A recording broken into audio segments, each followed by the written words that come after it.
had stopped going to church when I was about 13 because it wasn't the right place for me. When I went to my first Quaker meeting, it felt absolutely right. I felt like I had come home spiritually.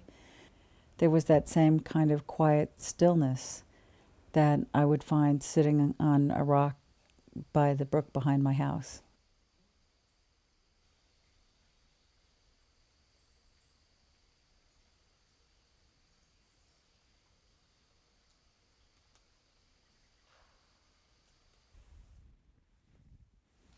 I call myself a Quaker. I don't like to wear the uniform. I know that I am, but I'm also very, cautious about how I do it. It's always just, a very difficult thing for me to do is to be a Quaker. I went to Mount Toby meeting and I didn't join the meeting until this war started. And then that was simply out of desperation.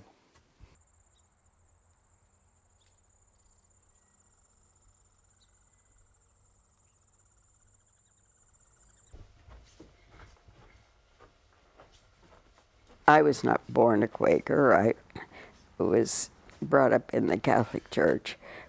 I left the Catholic Church when I was in college, feeling that it was hypocritical. And it took me a while before I found the Quakers.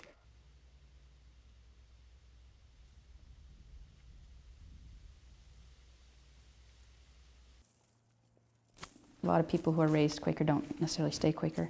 You know, we don't get handed a package or a catechism and say, this is what you should believe, but we also don't then learn very formally either the history or the practices. They're very nuanced and ambiguous. It was a much more conscious choice for me to stay in Quakerism. I had never questioned leaving Quakerism, but I had to really judge how much do I sacrifice to stay in it.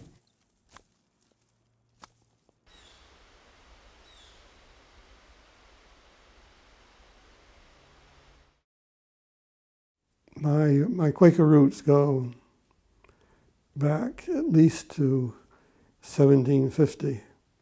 Since then, every generation has married within the meeting until my generation. And my wife was not a Quaker when we married, but she soon joined.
So I guess a question for myself is whether inner stillness or inner calm or clarity is peace. The peacefulness of how I choose to live moment to moment in my day-to-day life is I am aware of how much it is a conscious choice to do or not do that, and how my reactions to any event can be coming from a place of stillness and calm or coming from a place of agitation and reaction. And it's not that I don't want any energy in my life, or that I want to have a indifference to the world or a placidity that is sleepy or something, but the sense of being able to connect to that stillness, knowing that what I do personally isn't going to affect or change the truest things in the world, the things that are unmalleable by human flaws. So the truth of how we're related to this whole creation of the world, and how we're related to each other, and how we're related to the dynamics between people and the earth and all of its beings, that feels to me like the pursuit of peace, or the place it's most evident. And for me, the inner peace comes with stilling my physical self as well as stilling my inner self. So worship achieves that. Part of that whole cultivation of where I got to when I'm now here was recognizing that I didn't want a full-time job, because it would mean that I was trying to cram into the rest of the space all of these things that are important to me. Having a part-time job allows me to put time into Mount Toby or into other parts of my community, non-Quaker or Quaker, without feeling like I'm always going, or I'm always doing. And that it's not really contemplative or monastic in any way, but it feels like my life, when I compare it to many others, is less pressured. I guess that's a way in which I try and achieve more of a sense of peace moment to moment than what I see promoted in our culture as how we should live.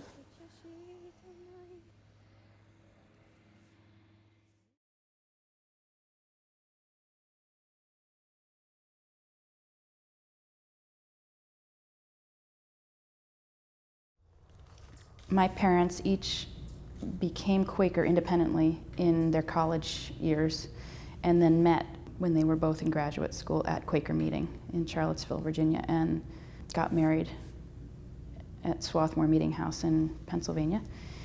So their relationship started as both of them as Quakers, and that's how they raised their kids. Part of being raised by my parents was an explicit acknowledgement that Quakerism was important to them, in their lives, and they lived it out in terms of going to meeting every Sunday and taking us to meeting, but also in terms of what people talk about as the testimonies, often to me get translated into real life in terms of people's particular choices around their lifestyles and how they live out their values. So the peace testimony can feel very nebulous. And the way I saw it growing up was the choices my parents made about how they raised us and how they interfaced with the rest of the world. It wasn't necessarily demonstrations or political statements. It was just woven into the fabric of their lives. For example, my dad chose, instead of going to Vietnam, he entered the civilian public health service. So the first 3 years of my life, we were in Alaska, where he was serving as a public health doctor. I grew up with that awareness that, I didn't know for a long time that it was a conscious choice to avoid fighting in Vietnam, but I knew that he was a doctor and served in a place that not many other people were going.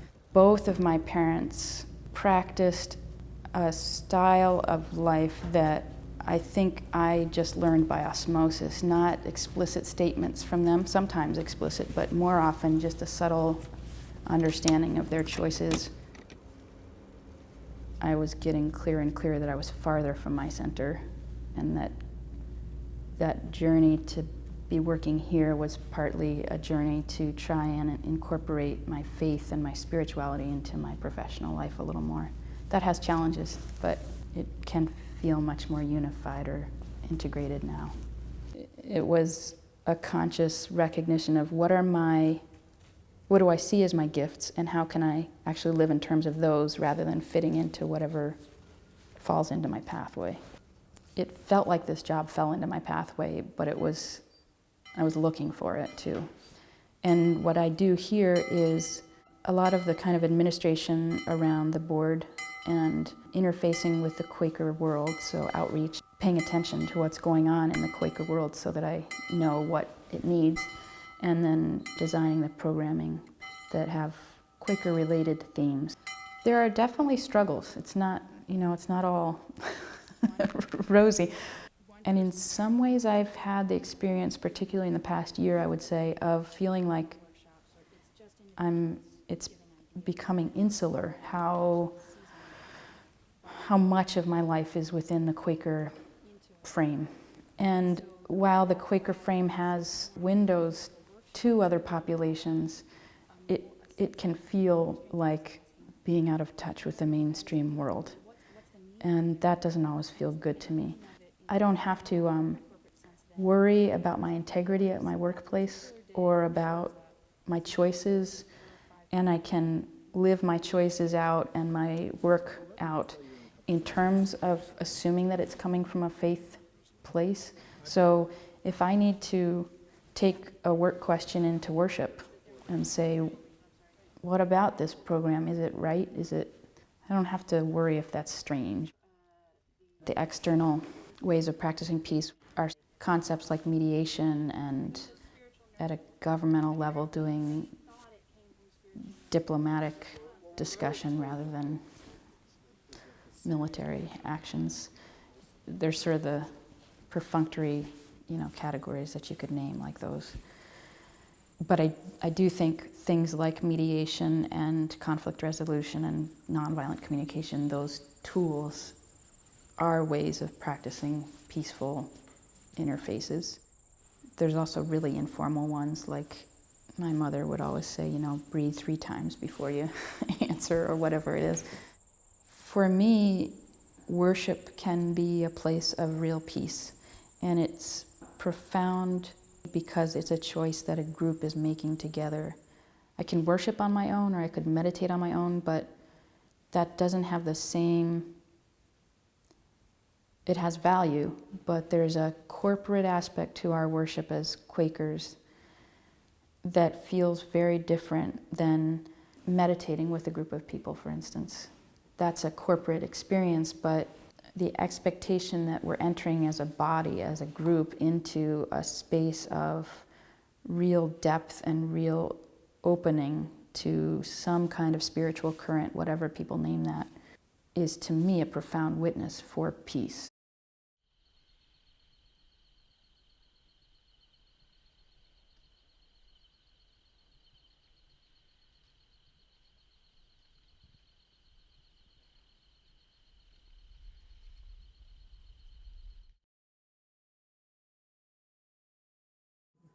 Starting in 1944, when I graduated, I was liable to the draft.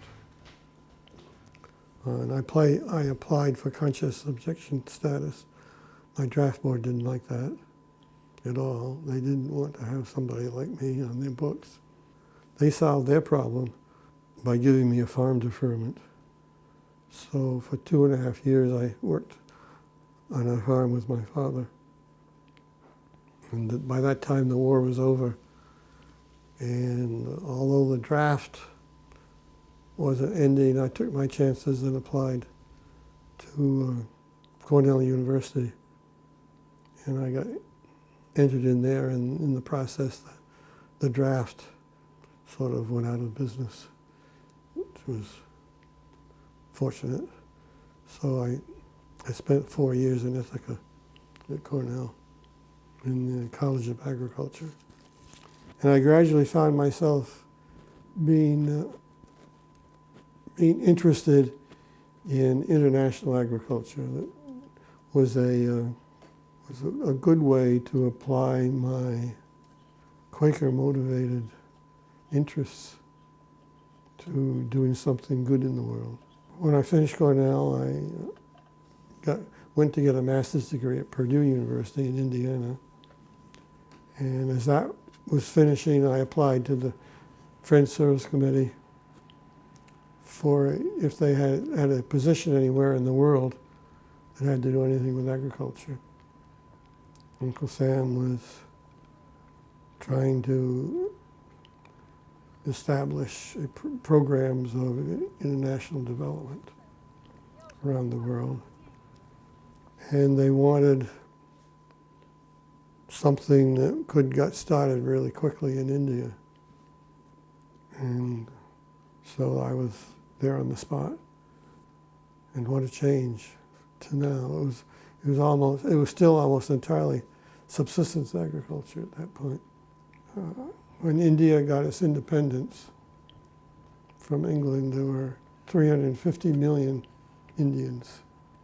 A good many of them are close to starving most of the time. By 50 years later, they had over 1 billion people. The amount of food they were producing was enough for the average diet to have been improved. So over that 50-year period, they went from feeding 350 million to 3 times that, and feeding them better. And we're not using any more land to do it. So it's really a very big success story.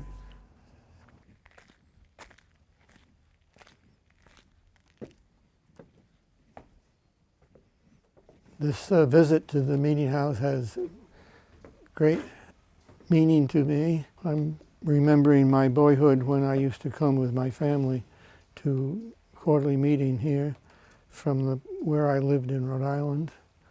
That was when the meeting house was still in North Dartmouth, southeastern Massachusetts.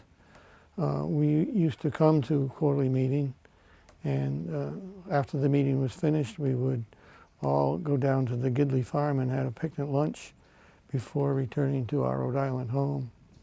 And so my connection with the meeting house goes way back almost to when it was built in 1849.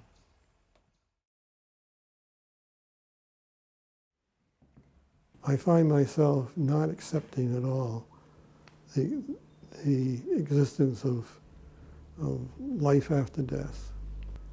And then, in addition to that, I'm convinced that there is no high entity of creation.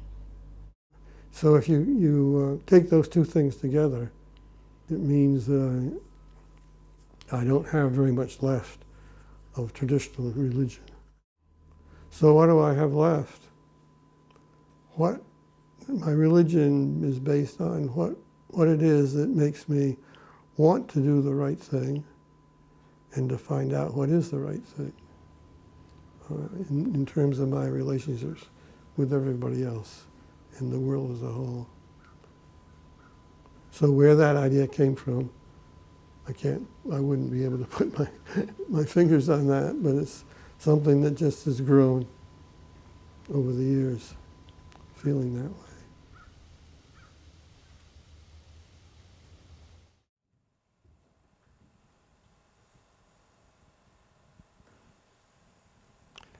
I'm remembering that many of the friends attending meeting in this meeting house prior to 1900 and even into the 1920s would have been wearing plain clothes and using what they called plain speech. The plain speech involved mostly using thee and thou instead of the you pronouns. And the plain clothes involved wearing clothes, subdued colors of gray and brown and black, and without ornamentation of any kind, including buttons and collars. In the case of plain clothes, the friends felt that they were supporting a testimony of simplicity in their lives, where they could get away from all issues of fashion and worrisome things about fashion, where they could easily find something that was serviceable and stick with it. Or that's the expression that my grandfather used in a long article he wrote about plain clothes. For the plain speech, they were trying very hard to treat everybody the same, rather than using you to superiors and using thee and thou to inferiors. They felt very strongly about these testimonies and really stuck to them.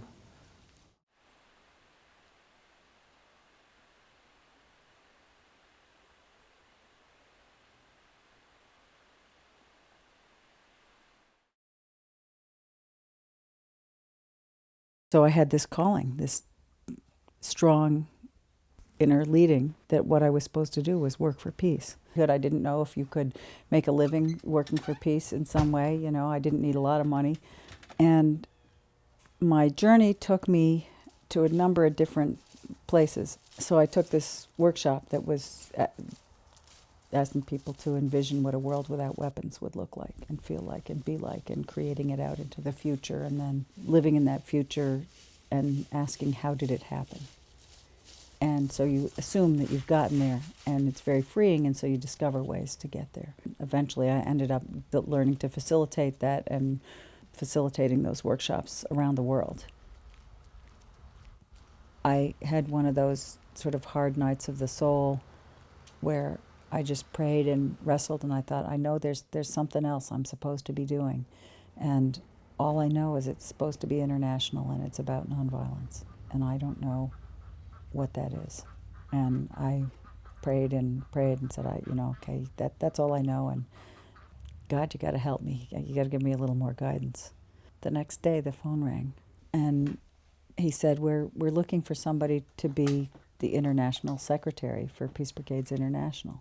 Peace Brigades basically sends nonviolent bodyguards into areas of violent conflict to protect people who are using nonviolence themselves and whose lives have been threatened because of their human rights work. And that evolved into people being present either with individual leaders whose lives have been targeted because of their work, or being present with organizations, so at organizational meetings or at demonstrations. We had international conference calls that we made consensus decisions over that were life and death decisions.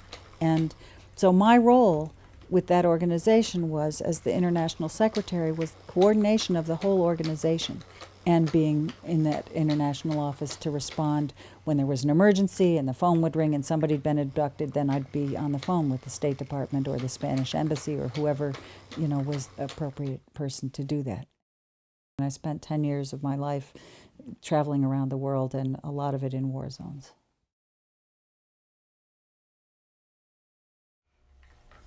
So I spent time in India studying Gandhian nonviolence. I learned to spin. This is a Gandhian spinning wheel called a charkha. And the man who taught me to spin, his father was Gandhi's personal secretary. And the spinning was a big part of the nonviolent struggle in terms of India's independence.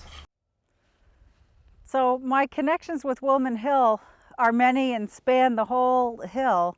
I worked for many years for Peace Brigades. I worked in Philadelphia for half the time, and half the time I worked out of the Trap Rock Peace Center building.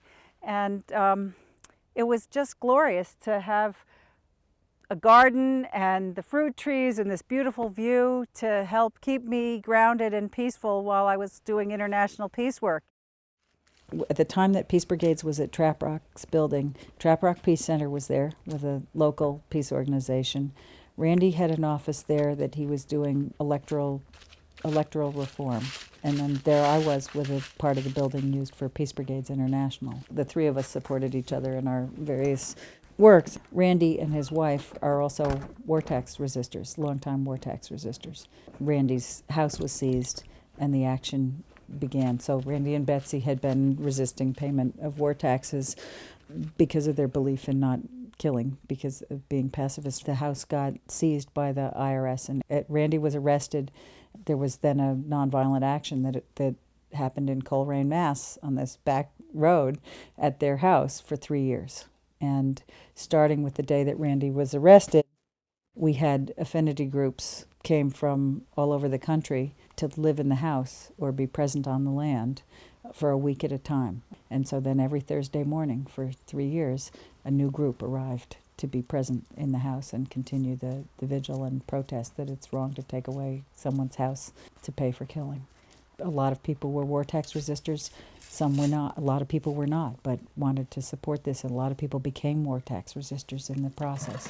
So I was a friend of Randy and Betsy's and was prepared to be part of that, and so I ended up then going and being part of that action and was part of the coordinating committee for that action for those 3 years.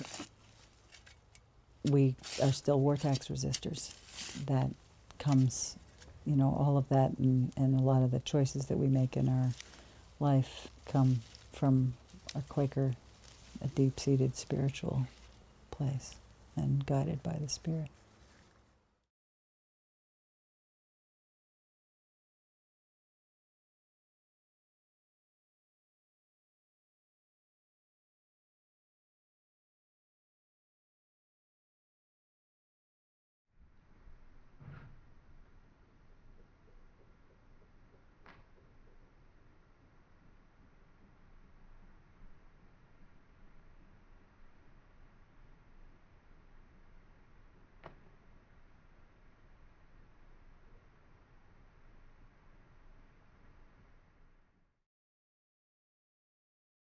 My dad was a career naval officer, was a fighter pilot and a hero in the war. My dad was chewing me out about my grades in my senior year, and he was saying, well, you're not going to get into college with these grades. And I go, yeah. So what are you going to do? And I said, and I'd never thought about it. I said, well, I'm going to go in the service. And he said, well, you're going to be a swabby, and that's what a enlisted man in the Navy is called, a swabby. And I'd never considered any of this. I said, oh no, I'm going to join the Marines. My dad said, the Marines, you couldn't cut it, the Marines. And I was stuck. I couldn't back out. 6 days after I got out of high school, I was in Parris Island. Got sent to Okinawa in early '65, was in Okinawa when they decided to send Marines to Vietnam. So I went to Vietnam with the 9th Marine Expeditionary Brigade in March of '65. I remember, that's sort of when I woke up. Got off the plane, we were standing in a formation, and I remember looking around, very vivid memory of seeing more barbed wire and sandbags than I'd ever seen in my whole life. And then a pickup truck stopped in front of us, and it had 3 corpses in it. Out of the corner of my eye, I just sort of looked down and saw that I was wearing a green uniform and had a rifle on my shoulder. And I almost jumped out of my skin. And I knew right then and there they wanted me to kill people.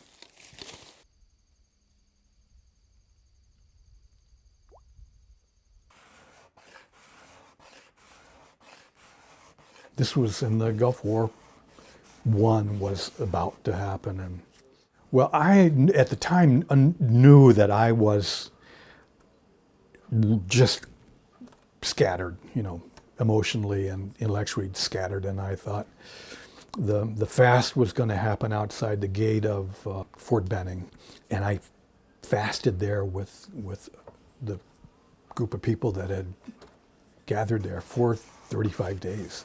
Didn't have, drank gallons of water and salt pills, and that was it for 35 days, lost a pound a day. About, day 32 or so, I had this vision. The fast took place in front of the main entry points into the base. There was a little patch of ground that's the size of my living room maybe, and a big drain culvert in the center of it. So I get up and I'm walking over to just right across the street, and what I saw was blood everywhere. This is what I saw, blood everywhere. Everything was saturated with blood. Smell of blood. It was everywhere except for this little patch of ground where the fast was taking place. I was just thinking, "Gee, okay, you're flipping. This is not possible." So I said, "This is not real," and so my brain said, "Yeah, it really isn't." So it started going away. And the very last thing to go away was the smell. And as it almost disappeared, I realized that it was familiar, that it had been part of my life for, at that time, 30 years. The smell of blood had been with me all that time, since Vietnam. And then that's when it just became clear to me that no, it is real. We have the ability to see that blood. This is a bloody country. This country is saturated with blood. But it was tremendously validating to my grip on the universe that we can see this. We do suffer from this. We simply say it isn't real, and we choose to live in a different reality. So the next thing is, well, why is it that this patch of ground is clean? My background, I sort of grew up thinking or being told that, hard work, sacrifice, and so I'm sort of thinking, well, did these four men make this happen? People were coming there and wanting to stand there and be seen and be counted and say, no, I'm against this. I don't want this to happen. And they'd get there and they wouldn't want to leave. There was something about being able to breathe on that little piece of ground. I'm still trying to think, how is it that we clean this? How do we clean this blood off so that we can breathe, so that we can live?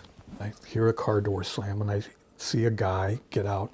Well, it turns out this guy was a state trooper from Mississippi, a couple states down. He wanted his son to see brave people. He wanted his son to see that being courageous didn't mean being in the military, didn't mean carrying a gun. He was a Vietnam vet. And I just realized that what cleaned that piece of ground was love. That people were sticking their necks out because of love, because they're concerned about their fellow man, their neighbor, compelled them to be there, and that's what did it. Not sacrifice or hard work or doing the right thing, but it was love. And that was a tremendous revelation to me about how do you get things, how do you change things.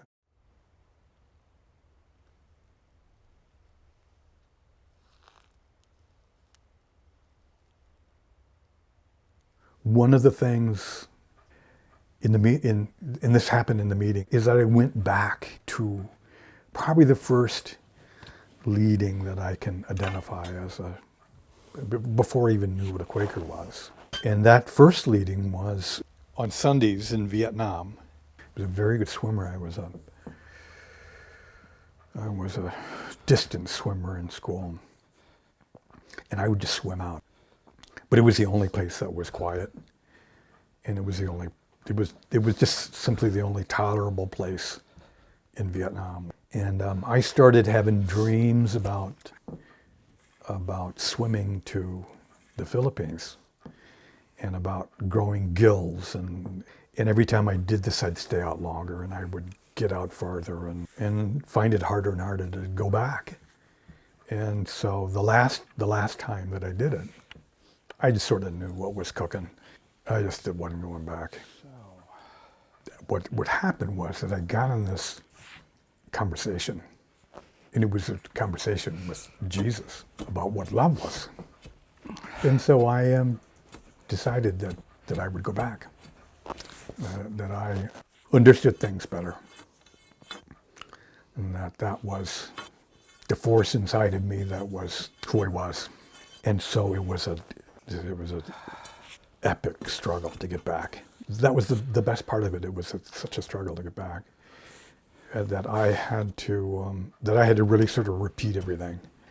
So I went back to this in the meeting, and the way that I think about that afterwards, because it was in the water and because it saved my life, I think about it as a rope. I got tossed this rope. I think about it as a lifeline. And so when I went back there, what I saw was my hand, white knuckle, hanging onto this rope. And the rope wasn't really a rope. What I saw was sort of twinkling in here. It was like it was an umbilical. It was a tube. And I was strangling it. It was some message about love. And what I have come to do is misunderstand how to love, what to love. I used part of that leading, but I could see that I was choking this off. And in looking at that hand, I just remember all the times that the wind was blowing hard or the ground was shaking and I was hanging on for dear life. But that what I had to do was to loosen that up. And what it told me was that what I have to do is I have to look at what I'm doing. A really important message to me. It took me months really to unravel it. And what happened is that I should have shared that at the time. In the meeting, you speak when you're compelled to. You don't go to a meeting with the notion that you're going to say something.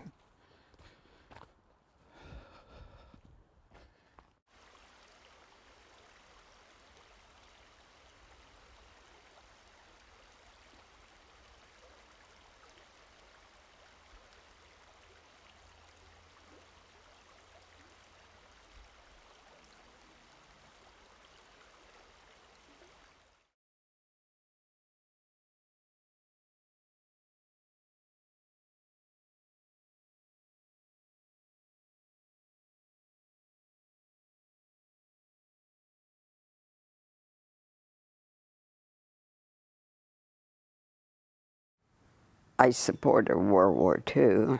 I was caught up in the Pearl Harbor. I had to do something to support the war, to stop what was going on in Germany. Ended up working for the Belthoven Laboratories in New York City, where they were on full military contract developing radar. I slowly left Columbia feeling that it wasn't political enough, and went to the New School for Social Research, and from there I went to the Jefferson School, which was very left-wing. Also in New York, I was reading PM magazine, PM newspaper. It was a little 4-page newspaper that came out every afternoon. It was wonderful. It was really giving the truth about what was going on. So by the end of the war, I was really seeing that war wasn't the answer. But it was Hiroshima that really shocked me, saying, I've got to do something. War is not the answer. I was attracted to the Friends because of the peace testimony. I was looking for a religious home for my values, where I could really express my opposition to war. When the Vietnam War emerged, kids were getting older, I decided I really needed to learn about the Central Committee for Conscientious Objectors and be able to offer draft counseling and set up the Northampton Draft Information Center in the basement of my home. That was in '68. I wanted to do group draft counseling where we would all sit in a circle and I would ask the question, young man, what is it you're objecting to? I found that really wonderful because they all shared. The more articulate helped those who were less articulate, and those who were more in touch with their feelings helped those who were less in touch. I gave them the law as they spoke, what their options would be, with a definite focus on urging them to not be dishonest. We literally had hundreds who came through. Only one person went into the Army. That was a Quaker, member of Mount Toby, who felt he would go as a medic. I think was a wonderful time for young people to kind of clarify who they were and where they were going with their lives and why.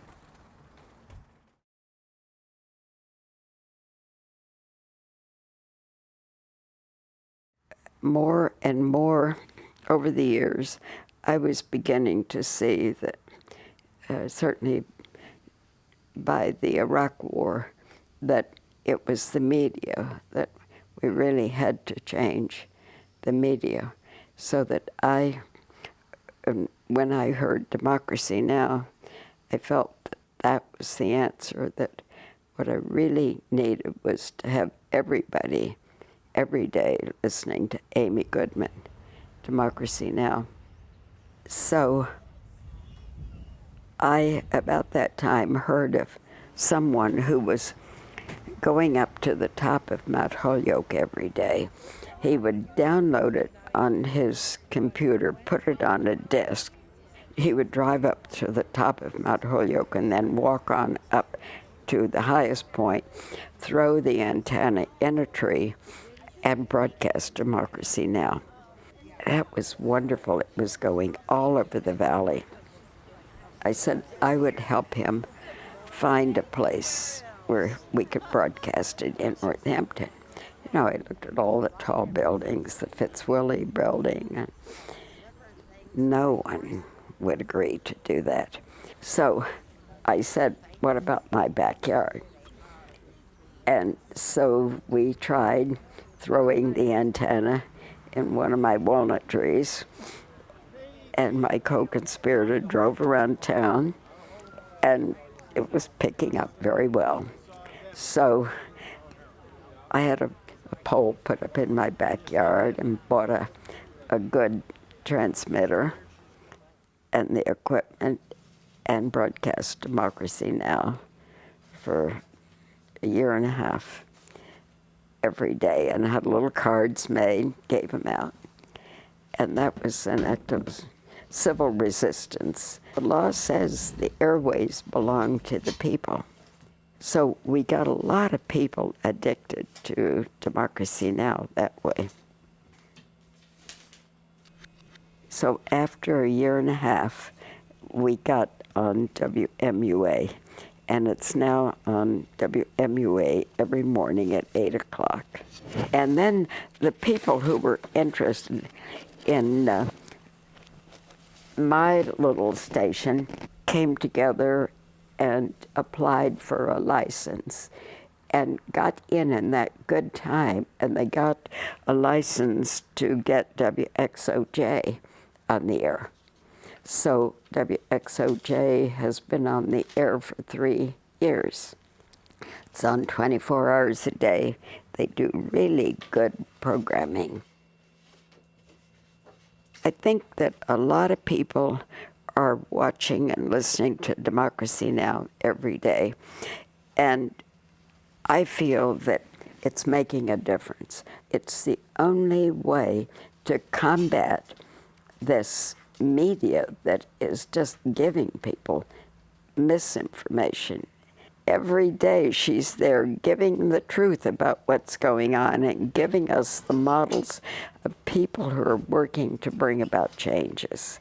For people who get under the weight of it and really pay attention, it makes a profound difference in their lives, the way they look at things, and it empowers them to really work for change.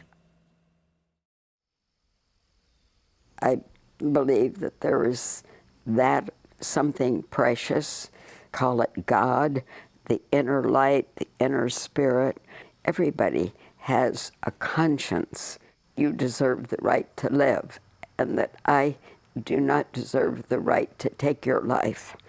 I can work on your conscience and urge you by giving you the truth and the way I see things from my point of view, and share and hope that we both will come to an understanding of what's going on in the world.